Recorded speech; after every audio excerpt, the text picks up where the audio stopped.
Meron itong ground floor bedroom.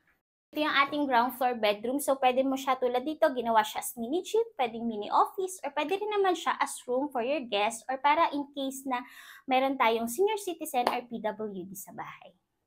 Tara naman sa second floor. So, hi! Dito sa second floor natin, yung total bedrooms is 2 bedroom and then meron tayong common toilet and bath. Una ko ipapakita yung ating masters. Ito yung ating master's bedroom. Para sa reference nyo, yung bed na nakalagay dito is double-size bed and then spacious pa rin naman yung unit or yung bedroom. And ito yung may access papunta sa ating balcony. Yan yung ating balcony. Puntahan naman natin yung ating last bedroom. Para sa last bedroom natin, ito siya. So, medyo maliit lang siya ng konti dun sa naon ng bedroom or sa ating masters. And lastly, ang ating common toilet and bath. Para sa common toilet and bath natin, so same fixtures lang to ng toilet and bath sa ground floor. Kaya kung interested ka kay Avina Model, ilalagay namin yung full details, full YouTube house tour, and aming contact number sa description box. Thank you for watching! Bye!